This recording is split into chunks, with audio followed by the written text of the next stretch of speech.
Hello प्यारे विद्यार्थियों। तो बेटा लास्ट क्लास में हम लोगों ने काफ़ी सारे क्रियात्मक समूह के आयुपीएसी नामकरण खत्म कर लिए थे। जैसे कि हमने साइनाइड का आयुपीएसी नाम खत्म कर लिया था, अपन ने एसिड एलाइड का कर लिया था बेटा, कार्बोक्सिलिक अम्ल का कर लिया था, डाई कार्बोक्सिलिक एसिड अलग से पढ़ा था जिसमें ओम्स गैप्स वाली बात बताई थी मैंने बेटा आपको, oxalic, malonic, succinic, glutaric, pimelic, adipic और सुबेरिक वाली बात बताई थी। उससे पहले मैंने अल्डिहाइड और कीटोन खत्म कर लिया था। और मैंने जब अल्डिहाइड बताया था तो मैं बताया था कार्बन रखने वाले क्रियात्मक समूह अगर आते हैं तो उनके कार्बन को मुख्य कार्बन श्रृंखला में शामिल करना होता था और उसके कार्बन को न्यूनतम संख्या देनी होती थी और सारे के सारे फिर वैसे ही चल रहे थे। तो आओ आज एक नए क्रियात्मक समूह की बात करता हूं। मैंने आपको पहले भी बोला था बेटा कि एक नया क्रियात्मक समूह पढ़ेंगे, उसमें थोड़ी सी चीजें चेंजेस होंगी, ठीक है, ज्यादा कुछ तो चेंज नहीं है, थोड़ा सा एक बात ध्यान रखने वाली आएगी, बाकी पूरा का पूरा वैसा ही है। तो आज जो क्रियात्मक समूह पढ़ेंगे बेटा उसका नाम है एस्टर। तो एस्टर का आयुपीएसी नामकरण पढ़ेंगे बेटा आज अपन।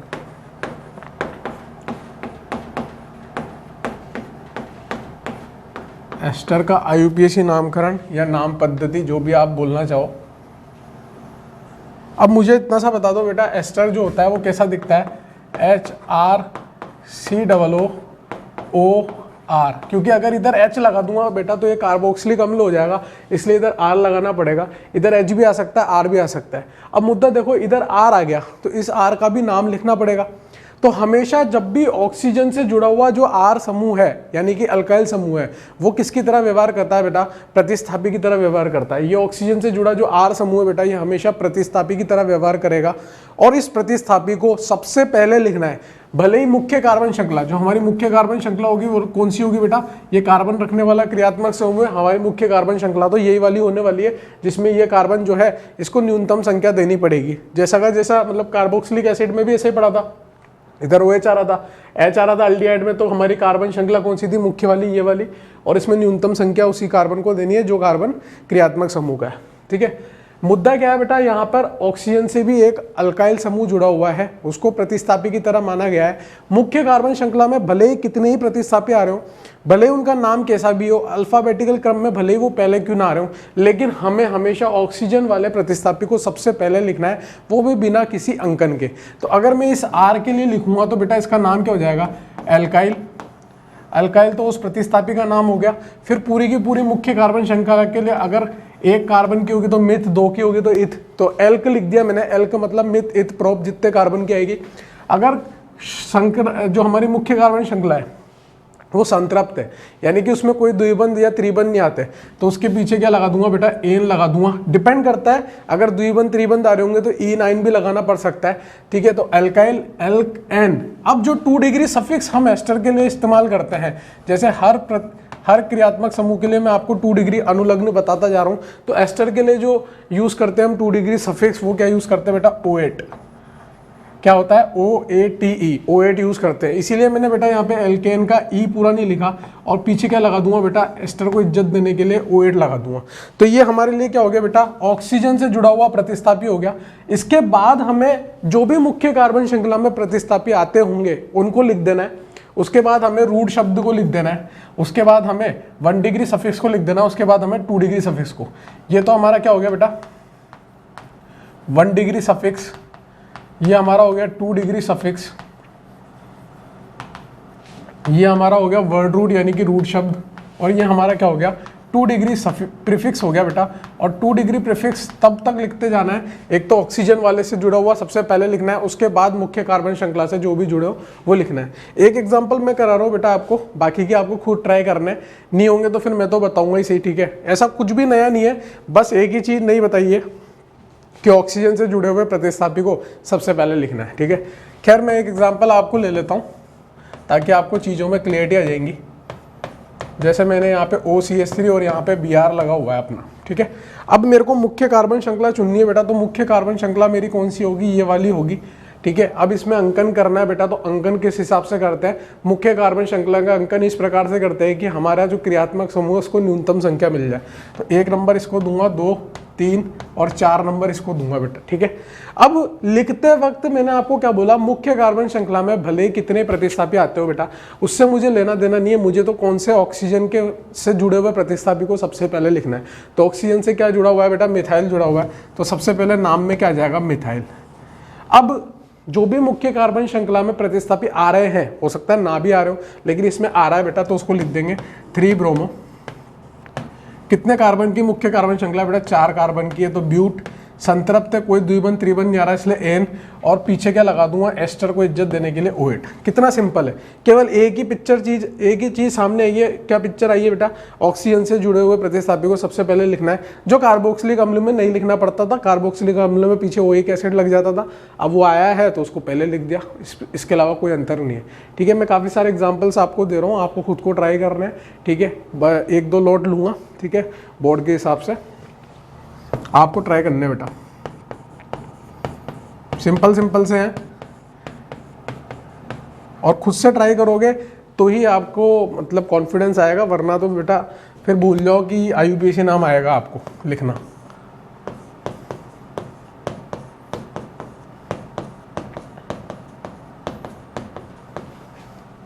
सिंपल से दे रहा हूं पहले।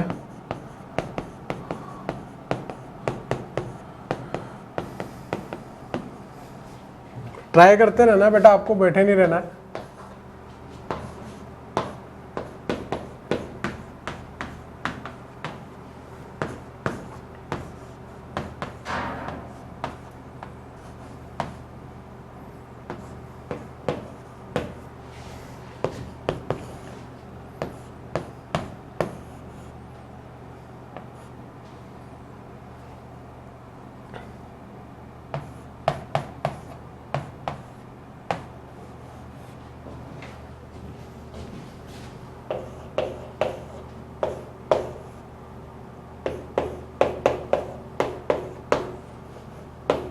इधर का दिखता है बेटा आपको आराम से?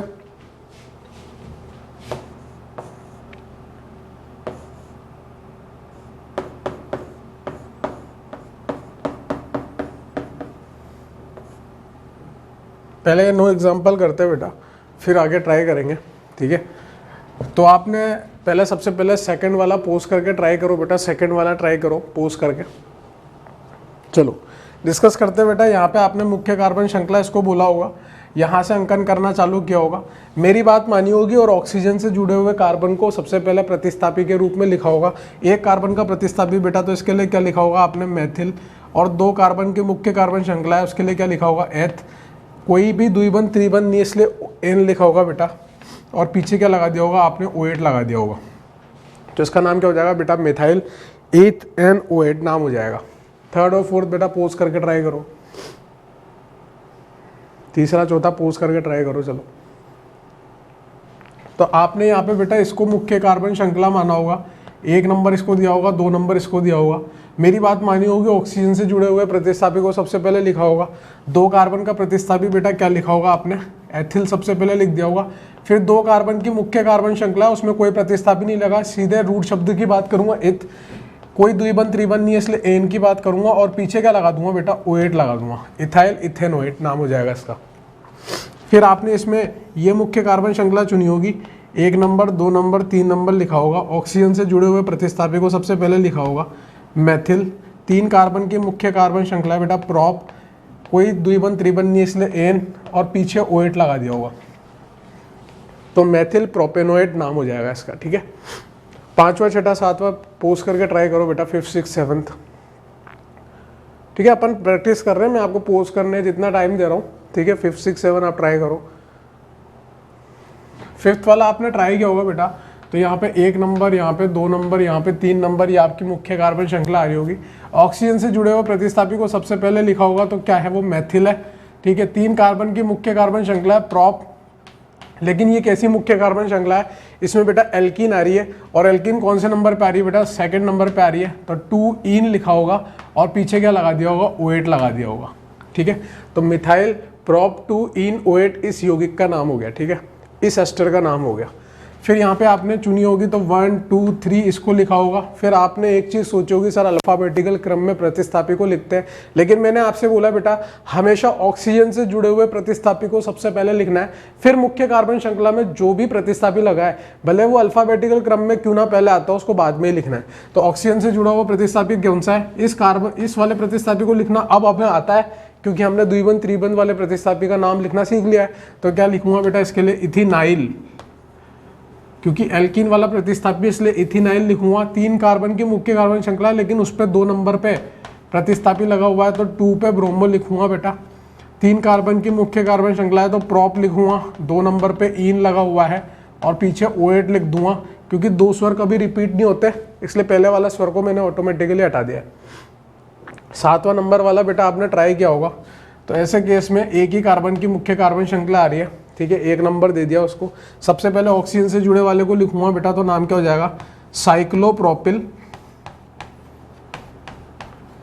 फिर ये एक पे प्रतिस्थापी ये वाला लगा हुआ है तो इसका नाम क्या होगा, साइक्लोहेक्सिल। ऑक्सीजन पे क्या लगा हुआ है, साइक्लोप्रोपिल, और इस पे क्या लगा हुआ है, साइक्लोहेक्सिल, और किस पे लगा हुआ है, 1 नंबर पे। तो आपको लिखने की जरूरत नहीं है वैसे तो 1 नंबर, लेकिन लिखना चाहते हो तो यहाँ पे 1 लगा के लिख सकते हो, 1 साइक्लोहेक्सिल। 1 कार्बन का एस्टर है बेटा, तो मिथेनोएट नाम हो जाएगा उसका, ठीक है। अब देखो आप 8 और 9 ट्राई करो, फिर आपको पता चलेगा कि 7 और 8 में क्या दिक्कत आ रही है, 7 और 8 में क्या बदलाव आ रहा है, और क्यों बोला मैंने कि ऑक्सीजन वाले को पहले लिखना है। आगे पीछे लिखने से देखना संरचनाएं चेंज हो जाएगी। 8 और 9 पोज करके ट्राई किया। यहाँ पर भी बेटा 1 कार्बन की मुख्य कार्बन श्रृंखला है, 1 नंबर इसको दूंगा। सबसे पहले ऑक्सीजन से जुड़े हुए प्रतिस्थापी को लिखूंगा, तो साइक्लोहेक्सिल अब की बार पहले लिखूंगा। फिर 1 पे बेटा साइक्लोप्रोपिल लगा हुआ है, तो साइक्लोप्रोपिल लिख दिया बेटा, ठीक है, और 1 कार्बन का है इसलिए मिथेनोएट लिख दिया। अब आप खुद देखो कि यहाँ पर साइक्लोप्रोपिल पहले आ रहा था, साइक्लोहेक्सिल बाद में आ रहा था। ये मुझे बता रहा है कि साइक्लोप्रोपिल किससे जुड़ा हुआ था, ऑक्सीजन से जुड़ा हुआ था, जबकि साइक्लोहेक्सिल पहले आ रहा है। इसका मतलब ये क्या बता रहा है मुझे, ऑक्सीजन से साइक्लोहेक्सिल पहले जुड़ा हुआ है, तो साइक्लोहेक्सिल 1 साइक्लोप्रोपिल मिथेनोएट इस यौगिक का नाम हो जाएगा। इसलिए मैं आपसे बोल रहा हूँ बेटा, ऑक्सीजन से जुड़े हुए प्रतिस्थापी को पहले लिखना है, हमें अल्फाबेटिकल क्रम से लेना देना नहीं है इसमें, ठीक है। फिर यहाँ पे बात करूँ 1 2 3 4, ये कार्बन 4 कार्बन की मुख्य कार्बन श्रृंखला चुनी होगी। ऑक्सीजन से जुड़ा हुआ प्रतिस्थापी का नाम क्या है बेटा, इथाइनाइल। इथाइनाइल है, 4 कार्बन का इसलिए ब्यूट। 3 नंबर पे बेटा एल्कीन लगी है तो इन, और OH पीछे इसका नाम हो जाएगा, मिथानाइल ब्यूट 3 इन OH, ठीक है। तो ये 9 सवाल करा है बेटा, पहले आप चेक कर लो, उसके बाद फिर आगे अपन लिखते हैं। और ठीक है बेटा, ये लिख लिया होगा आपने। तो नेक्स्ट अपन लोग क्या करते हैं बेटा, आगे एग्जाम्पल्स करते हैं, अगला लॉट निकालते हैं, इसी में आगे और प्रैक्टिस करेंगे। फिर आगे अगले जो भी हमारा क्रियात्मक समूह है उस पर बढ़ेंगे। पहले इसकी प्रैक्टिस कर लेते हैं थोड़ी सी और। कन्फ्यूज़न सारे मिटा देने बेटा, और कन्फ्यूज़न मिटाने का एक ही तरीका है, ज़्यादा से ज़्यादा प्रैक्टिस। जितने ज़्यादा सवाल लगाए होंगे उतने ही कन्फ्यूज़न होते हैं, ठीक है। तो 9 सवाल हो गए थे बेटा, 10th यहाँ पे लिख रहा हूँ। आपको खुद को ट्राई करना है बेटा आपकी बात, ठीक है।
हाँ भाई 10th 11th 12th बेटा 10वां 11वां 12वां पहले ट्राई करो आप लोग पोस्ट करके, 10वां 11वां 12वां पोस्ट करके ट्राई करें। तो बेटा 10वां ट्राई किया होगा आपने, ये आपकी मुख्य कार्बन श्रृंखला आ रही है 1 2 3 4 ऐसे नंबर दे दिया होगा आपने। और ये आपका प्रतिस्थापी बेटा, प्रतिस्थापी कैसा आ रहा है बेटा, हमारा जटिल वाला आ रहा है। तो मेरे को मजबूरी में इसको 1 देना पड़ेगा और आगे वाले को 2 देना पड़ेगा, जिसको मैंने 1 डैश 2 डैश से लिख दिया और डैश से कोई फर्क नहीं पड़ता, ये मैं आपको ऑलरेडी बता चुका हूँ। तो पहले ऑक्सीजन से जुड़े हुए प्रतिस्थापी को लिखूंगा, नाम क्या होगा उसका 1 ब्रोमो, 2 कार्बन का बेटा एथिल, ये तो उसका नाम हो गया 1 ब्रोमो एथिल। फिर क्या लिखूंगा बेटा, 3 पे क्या लगा हुआ है, ब्रोमो लगा हुआ है, ठीक है। पहले हमेशा ऑक्सीजन से जुड़ा वाला ही लिखूंगा, चाहे अल्फाबेटिकल क्रम लग रहा हो नहीं लग रहा हो, मुझे कोई लेना देना नहीं है। मैं ऑक्सीजन से जुड़ा हुआ प्रतिस्थापी पहले लिखता हूँ, बाद में मैं अपनी मुख्य कार्बन श्रृंखला वाला लिखता हूँ। और ऑक्सीजन से जुड़े वाले को कोई नंबर देने की जरूरत नहीं, क्योंकि वो ऑक्सीजन से जुड़ा है। ये ऑब्वियस हो जाता है ये लिखने के बाद कि ये ऑक्सीजन से जुड़ा हुआ प्रतिस्थापी है। 4 कार्बन की बेटा तो क्या लिखूंगा, ब्यूट, और 3 नंबर पे बेटा एल्किन आ रही है इसलिए इन, और पीछे एस्टर को इज्जत देने के लिए OH लगा दूंगा, ठीक है। फिर सेकंड 11वां वाला स्टार्ट किया होगा आपने करना, तो 1 2 3 कोई भी बच्चा रिंग के अंदर ना घुसे, या तो अंदर वाली या बाहर वाली, दोनों के चक्कर में नहीं पड़ना, 1000 बार कह दिया तो 4 नंबर इसको दूंगा, ठीक है। और यहाँ पर जब मैं इस प्रतिस्थापी को नंबर दूंगा तो 1 डैश 2 डैश 3 डैश दूंगा, क्योंकि इसमें एल्किन अलग स्थिति पे आ रही है तो मुझे डैश दे के देना पड़ा इसको, ठीक है। ऑक्सीजन से जुड़े हुए प्रतिस्थापी को पहले लिखूंगा, तो नाम क्या होगा उसका प्रॉप, 2 नंबर पे इन लगा हुआ है, और क्योंकि वो प्रतिस्थापी इसलिए आइल लिखूंगा, तो प्रॉप टू इनाइल, ये तो ऑक्सीजन से जुड़ा हुआ प्रतिस्थापी का नाम हो गया इधर वाला। फिर यहाँ पे 4 कार्बन की आ रही है, लेकिन उसमें 3 नंबर पे प्रतिस्थापी कौन सा लगा हुआ है, साइक्लोप्रोपिल, तो साइक्लोप्रोपिल लिख दिया बेटा। फिर 4 कार्बन ने तो ब्यूट लिख दिया, सेकंड नंबर पे इन, और पीछे 2 डिग्री सफिक्स OH एस्टर के लिए, तो ये इसका नाम हो गया कि प्रॉप टू इनाइल। 3 पे साइक्लोप्रोपिल, यहाँ तक तो ये प्रतिस्थापी हो गए। 4 कार्बन की मुख्य कार्बन श्रृंखला इसलिए ब्यूट, और सेकंड नंबर पे एल्किन लगा इसलिए 2 इन, और एस्टर इसलिए OH, ठीक है। फिर 12 नंबर में देखो बेटा, तो 1 2 3 4 ये आपने इसका वो किया होगा मुख्य कार्बन श्रृंखला का अंकन, और क्योंकि यहाँ पर प्रतिस्थापी भी जटिल है बेटा, तो 1 डैश 2 डैश करके आपने अंकन किया होगा। नाम लिखते वक्त हमें अल्फाबेटिकल क्रम लगाना होता है, लेकिन ऑक्सीजन से जुड़े हुए प्रतिस्थापी को पहले लिखना होता है, चाहे वो अल्फाबेटिकल में पीछे क्यों ना आ रहा हो, ठीक है। तो नाम क्या हो जाएगा, 1 क्लोरो एथिल, ये तो किसका नाम हो गया बेटा, ऑक्सीजन से जुड़े हुए प्रतिस्थापी का। अब किसका नाम लिखोगे बेटा, 3 नंबर पे ब्रोमो लगा हुआ है, तो 3 नंबर पे ब्रोमो लिखोगे मुख्य कार्बन श्रृंखला में। 4 कार्बन की मुख्य कार्बन श्रृंखला है तो उसके लिए ब्यूट, पीछे एन, क्योंकि कोई भी द्विबंध त्रिबंध नहीं है, और फिर क्या लगा दोगे बेटा, OH लगा दोगे। 13 14 15 ट्राई करो, 13 14 15 पोस्ट करके ट्राई करो बेटा। हाँ भाई 13 वाला ट्राई किया होगा आपने, तो बेटा आपने अंकन कैसे किया होगा, यहाँ से 1 2 3 4, और ये जटिल प्रतिस्थापी, सर ये तो पहले वाला एग्जाम्पल आ गया। अब गधेड़ो ढंग से देखो, 13 नंबर वाला एस्टर नहीं है, कीटोन है, कीटोन। गधेड़ो यहाँ ऑक्सीजन कहाँ आ रहा है, यहाँ ऑक्सीजन नहीं आ रहा है, समझ में आ रही है बात, यहाँ कोई ऑक्सीजन नहीं है बेटा, ये कीटोन है। कौन सा क्रियात्मक समूह है, ये कीटोन क्रियात्मक समूह है, ना कि एस्टर क्रियात्मक समूह है। तो अब यहाँ पर कीटोन की तरह सोचूंगा, मुख्य कार्बन श्रृंखला हमारी कौन सी होगी, ये हमारी मुख्य कार्बन श्रृंखला हो जाएगी। अब मुझे अंकन करना है, अंकन इस प्रकार से करूंगा कि कीटोन को न्यूनतम संख्या मिले। इधर से करूंगा तो 1 2 3 1 2 3 4, तो इधर से करूंगा 1 2 3 4 5 6, लेकिन नाम लिखते वक्त अल्फाबेटिकल क्रम का इस्तेमाल करता हूँ बेटा, तो नाम क्या हो जाएगा, 5 पे तो क्या लिखा हुआ है, ब्रोमो, 2 पे क्या लिखा हुआ है, क्लोरो, 5 ब्रोमो 2 क्लोरो, 6 कार्बन की बेटा इसलिए हेक्सेन, कोई द्विबंध त्रिबंध नहीं आ रहा, और पीछे क्या लगा दूंगा, हेक्सेन ओन, लेकिन ओन का संख्या बतानी पड़ेगी, कहाँ पे लग रहा है, 3 नंबर पे लग रहा है बेटा, हेक्सेन 3 ओन, ये इसका नाम हो जाएगा। 5 ब्रोमो 2 क्लोरो हेक्सेन 3 ओन, इसका नाम हो जाएगा। 14 15 बेटा सिंपल है, जैसे अपन ने 2 समान द्विबंध आ रहे थे तो डाइट्राई टेट्रा का उपयोग किया था, 2 प्रतिस्थापी आते थे तो डाइट्राई टेट्रा का उपयोग करते थे, 2 क्रियात्मक समूह आते थे तब भी डाइट्राई टेट्रा का उपयोग करते थे। वैसे इसमें भी डाइट्राई टेट्रा उपयोग करना है, बिल्कुल एसिड की तरह सोचो, 2 कार्बन का जैसे OH OH करके एसिड होता था, वैसे ही तो ये लिखा हुआ है, इसको 1 दे दो, इसको 2 दे दो, ठीक है, बिल्कुल सेम टू सेम एसिड की तरह ही है बेटा, एसिड की तरह ही हमें इसको सोच के चलना है। अब है तो ये अलग क्रियात्मक समूह, ये अलग क्रियात्मक समूह, ये अलग एस्टर है, ये अलग एस्टर है, तो दोनों एस्टर के लिए जो प्रतिस्थापी ऑक्सीजन से जुड़े हुए हैं उसके लिए क्या लिखोगे बेटा, डाई एथिल। दोनों पे एथिल जुड़ा हुआ है इसलिए डाई एथिल लिख दिया। कितने कार्बन का एस्टर आ रहा है बेटा, 2 कार्बन का आ रहा है, और कोई द्विबंध त्रिबंध नहीं आ रहा, तो इथेन 1,2, 1 और 2 पे क्या लगा हुआ है बेटा, एस्टर लगा हुआ है, तो डाई OH लिख दूंगा। 15 नंबर वाला पोस्ट करके ट्राई करो अब। तो बेटा इसमें क्या किया होगा आपने, ये मुख्य कार्बन श्रृंखला चुनी होगी, अंकन इधर से किया होगा 1 और 2। ऐसा क्यों किया होगा, क्योंकि इधर एथिल है उधर मेथिल है, तो एथिल की तरफ से करोगे, तो नाम क्या हो जाएगा, एथिल मैथिल।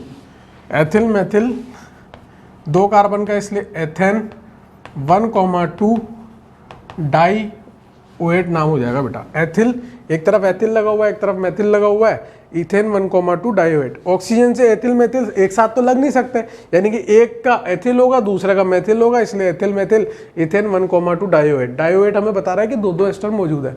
16 17 बेटा पोस्ट करके ट्राई करो।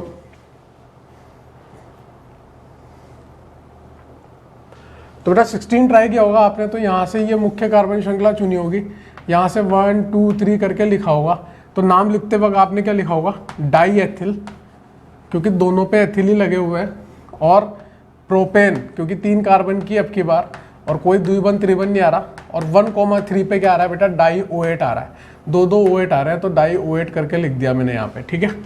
Die ethyl propane 1,3 di OH, ठीक है। 17 नंबर वाला बेटा आपने ट्राई किया होगा, ये क्लोरीन लिखा हुआ है बेटा, क्लोरीन। तो यहाँ पे 1 2 3 4 4 कार्बन की मुख्य कार्बन श्रृंखला है। ऑक्सीजन से जुड़े हुए प्रतिस्थापी को सबसे पहले लिखते हैं बेटा, तो क्या लिखूंगा, साइक्लोप्रोपिल। 3 नंबर पे क्या लगा हुआ है, क्लोरो। फिर 4 कार्बन की बेटा तो ब्यूट, 3 नंबर पे उसमें इन लगा हुआ है, और OH लिख दूंगा ताकि एस्टर को इज्जत मिल जाए। साइक्लोप्रोपिल 3 क्लोरो, ये तो प्रतिस्थापी हो गया। फिर 4 कार्बन की मुख्य कार्बन श्रृंखला तो ब्यूट हो गया उसके लिए। फिर 3 नंबर पे एल्किन लगाया तो 3 इन, उसका क्या हो गया, 1 डिग्री सफिक्स, और OH क्या हो गया बेटा, 2 डिग्री सफिक्स। पहले यहाँ तक नोट डाउन करो बेटा, फिर आगे चलते हैं ना। चलो अब नेक्स्ट बेटा अपन लोग जो है एक नया क्रियात्मक समूह पढ़ते हैं। एस्टर अब तो खत्म ही हो गया है, ठीक है। इतने एग्जाम्पल्स काफ़ी थे एस्टर के लिए।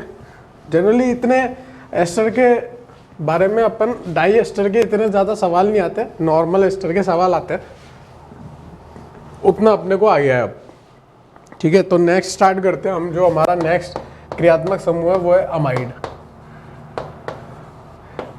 तो अमाइड का IUPAC नामकरण। देखो यार, मैं जो है ना एस्टर के साथ ही अमाइड पढ़ाना पसंद करता हूँ। उसका कारण क्या है कि एस्टर की तरह ही बच्चा अमाइड का आंसर भी लिखने लग जाता है, या अमाइड की तरह एस्टर का आंसर लिखने लग जाता है, ठीक है। तो अपन क्या करेंगे बेटा, गलती ना हो इसलिए एस्टर और अमाइड को साथ में पढ़ रहे हैं, ताकि गलती होने के चांसेस हमारे 0 हो जाए। तो H/RCO। अब ये जो नाइट्रोजन है इससे R और R' या फिर H या H, ठीक है, या तो दोनों ही हाइड्रोजन हो जाए, NH2 वाली चीज़ आ जाए, या NHR वाली चीज़ आ जाए, या NR2 वाली चीज़ आ जाए। मतलब 1 डिग्री 2 डिग्री 3 डिग्री 3 तरह के अमाइड होते हैं।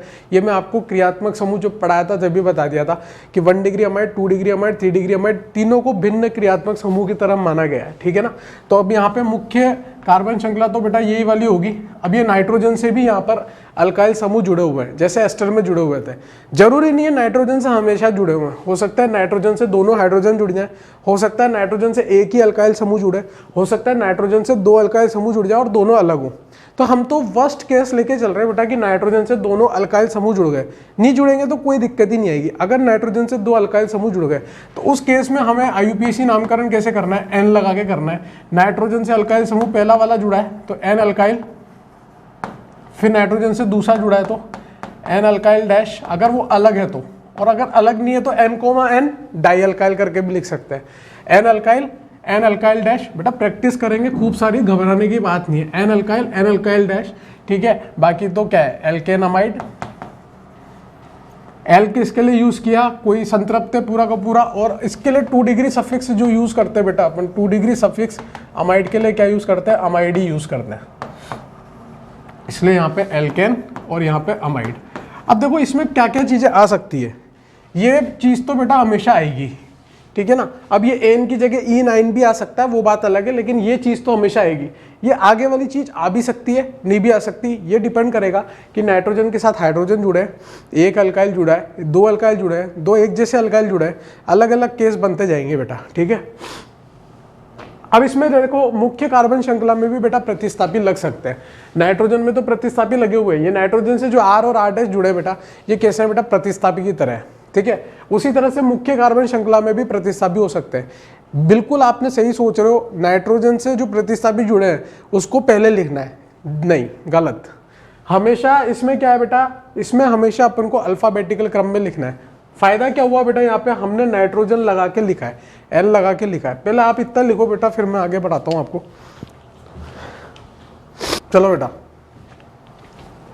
थोड़ा जुकाम हो रहा है। यहाँ पे N alkyl, N alkyl dash alkane amide की बात कर रहा हूँ।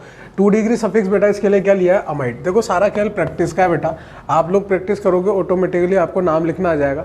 देखो यहाँ पे बात क्या है, ऑक्सीजन से जुड़े हुए प्रतिस्थापी को हमेशा हमें पहले लिखना होता था, लेकिन अमाइड के केस में नाइट्रोजन से जुड़े हुए प्रतिस्थापी को पहले लिखने की जरूरत नहीं है।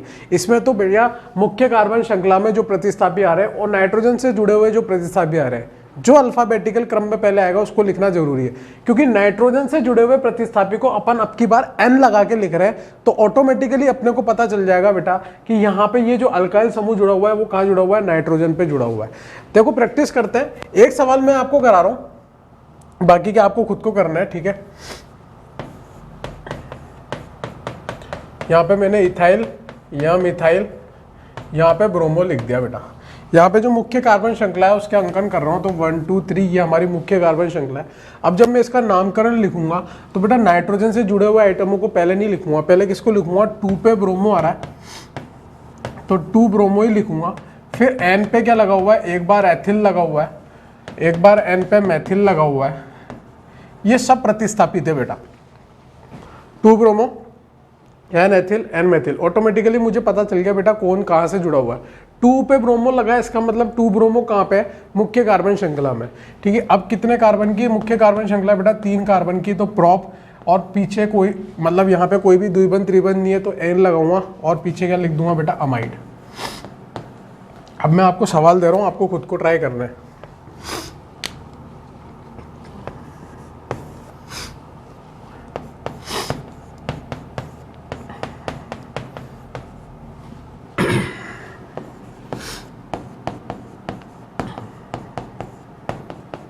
सिंपल सिंपल सवाल है, ज़्यादा हार्ड नहीं है।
सात एग्जाम्पल दे बेटा, 7 एग्जाम्पल ट्राई करो आप।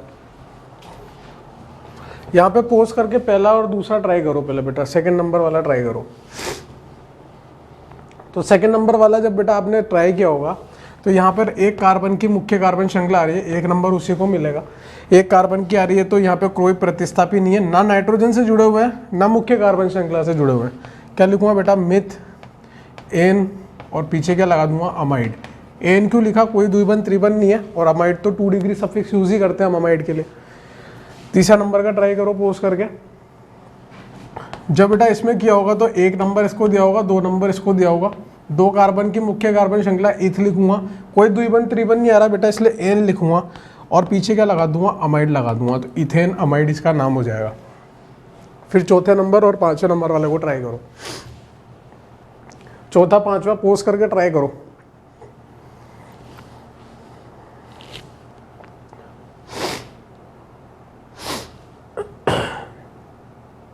तो देखो बेटा चौथा ट्राई किया होगा आपने, तो यहाँ पे ये हमारी मुख्य कार्बन श्रृंखला है, 1 नंबर इसको, 2 नंबर इसको, 3 नंबर इसको दूंगा। अब यहाँ पर एन पे क्या लगा हुआ है बेटा, मिथाइल लगा हुआ है, वो प्रतिस्थापी है, बाकी मुख्य कार्बन श्रृंखला में कोई प्रतिस्थापी नहीं लगा, तो सीधे सीधे क्या लिख दूंगा बेटा, एन पे मिथाइल, ये तो हमारा प्रतिस्थापी आ गया, यानी कि 2 डिग्री सफिक्स। उसके बाद 3 कार्बन की मुख्य कार्बन श्रृंखला है, तो प्रॉप एल्केन इसलिए एन, और पीछे लगा दूंगा बेटा अमाइड, ठीक है। तो ये एन मिथाइल प्रोपेन अमाइड इसका नाम हो जाएगा। बात समझ में आ रही है। पांचवा सवाल आपने किया होगा, तो 1 2 3 इस तरह से मुख्य कार्बन श्रृंखला का अंकन किया होगा, ठीक है। तो एन पे ब्रोमो लगा है, एन पे क्लोरो लगा है, और 2 नंबर पे ब्रोमो लगा है। अल्फाबेटिकल क्रम में चलना है, तो मैं क्या लिखूंगा, N,2 डाई ब्रोमो। डाई क्यों लिखा बेटा, 2 ब्रोमो लगे हैं, और मुझे पता है कहाँ कहाँ लगे हैं, एक एन पे लगा है और एक 2 पे लगा है। मैंने सब स्थिति लिखते जा रहा हूँ साथ के साथ। 2 ब्रोमो लगे, एक एन पे लगा है, एक 2 पे लगा है, तो N,2 डाई ब्रोमो। एन पे क्या लगा हुआ है बेटा, क्लोरो, और 3 कार्बन की मुख्य कार्बन श्रृंखला इसलिए प्रॉप, 2 पे ईन लगा है, और फिर पीछे अमाइड, क्योंकि इज्जत अमाइड को भी देनी है। तो ये इसका IUPAC नाम हो जाएगा 5वें का। छठा 7वां ट्राई करो एक बार पोस्ट करके, 6 और 7, फिर 2-3 सवाल और करेंगे, फिर अगले लेक्चर में पढ़ेंगे। तो यहाँ पे बेटा आपने मुख्य कार्बन श्रृंखला 1 2 3 4 ये 4 कार्बन की मुख्य कार्बन श्रृंखला चुनी होगी। एक तो ब्रोमो लगा हुआ है प्रतिस्थापी, और एक एन पे इथिनाइल और इथाइनाइल लगा हुआ है। तो बेटा जीतेगा कौन, अल्फाबेटिकल में तो 3 ब्रोमो जीतेगा, फिर एन पे इथिनाइल जीतेगा, फिर एन पे इथाइनाइल जीतेगा, फिर 4 कार्बन की बेटा तो ब्यूट, ऊपर वाला पूरा प्रतिस्थापी हो गया, फिर 3 इन और O8 नहीं बेटा अमाइड, ब्यूट 3 इन अमाइड, ये यौगिक का नाम हो जाएगा, ठीक है ना। सिंपल सा है एकदम। 7वें नंबर में बेटा यहाँ पे 1 2 3 4 5 ये 5 कार्बन को आपने संख्या दे दी होगी। अब 4 नंबर पे और एन पे दोनों पे साइक्लोप्रोपिल लगा हुआ है, तो N,4 लिख लो, 4,N लिख लो। दोनों साइक्लोप्रोपाइल है, तो बेटा नाम क्या हो जाएगा, डाई साइक्लोप्रोपाइल। कितने कार्बन की, 5 कार्बन की, इसलिए पेंट, और पेंट लिखूंगा या पेंटा, पेंटा क्योंकि 2 पे और 4 पे समान एल्कीन लगी हुई है, पेंटा 2,4 डाई इन, और पीछे क्या लगा दूंगा बेटा अमाइड। तो ये 7वें नंबर के यौगिक का नाम हो गया N,4 डाई साइक्लोप्रोपिल। 5 कार्बन की इसलिए बेटा पेंट, और ए इसलिए लगाया क्योंकि 2 पे और 4 पे समान एल्कीन लगी हुई थी, तो पेंटा 2,4 डाई इन अमाइड, ठीक है। यहां तक नोट डाउन करो पहले। हाँ भाई, तो कुछ और एग्जांपल्स कर लेते हैं बेटा, 2-3 एग्जांपल और करते हैं, फिर नेक्स्ट लेक्चर में बात करेंगे अगले क्रियात्मक समूहों की।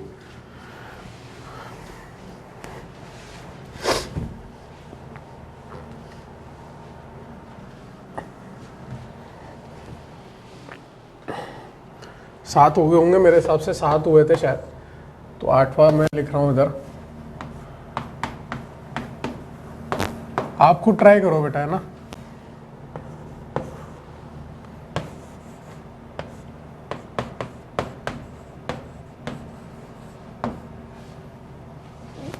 ये 2 सवाल और ट्राई कर लेते हैं बस, है ना।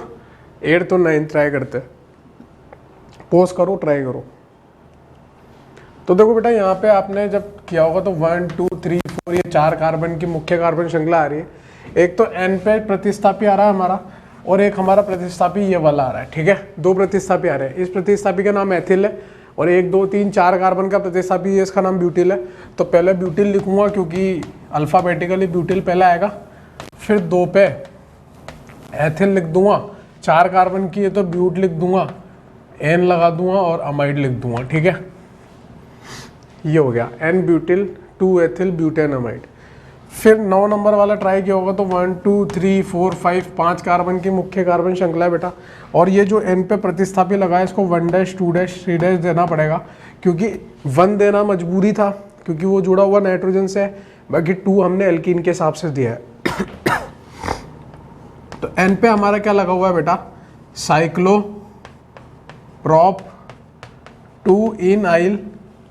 एन पे हमारा साइक्लोप्रोप 2 इनाइल ये लगा हुआ है प्रतिस्थापी। 5 कार्बन की मुख्य कार्बन श्रृंखला है बेटा, तो पेंट लिखूंगा। 4 नंबर पे एल्कीन लगी है इसलिए ईन लिखूंगा और पीछे अमाइड लिख दूंगा ताकि अमाइड को इज्जत मिल जाए CONH को। तो एन साइक्लोप्रोप 2 इनाइल, एन साइक्लोप्रोप 2 इनाइल ये इसका नाम हो गया बेटा प्रतिस्थापी का। और पेंट 4 इन अमाइड ये किसका नाम हो गया, इस मुख्य कार्बन श्रृंखला का। ठीक है, तो आज बेटा हमने एस्टर पढ़ा और अमाइड पढ़ा, और एस्टर और अमाइड को साथ में इसलिए पढ़ा क्योंकि कन्फ्यूज़न होता है। एस्टर में तो हम NO ऐसा लगा के लिखते नहीं, लेकिन अमाइड में N लगा के लिखते हैं। और मुख्य कार्बन श्रृंखला और जितने भी और दूसरे प्रतिस्थापी होते हैं उनको अल्फ़ाबेटिकल क्रम में लिखते हैं अमाइड में, जबकि एस्टर वाले में ऑक्सीजन वाले को पहले लिखना है। ठीक है, अगली क्लास में बेटा अमीन का IUPAC नामकरण सिखाऊंगा। ठीक है, और एनाइट्राइड वगैरह का सिखाऊंगा। बाकी जो भी बचे हुए हैं आप लोग NCERT पढ़ के हैं। ठीक है, और नेक्स्ट क्लास में मिलते हैं अपन लोग फिर। ठीक है, ओके बाय।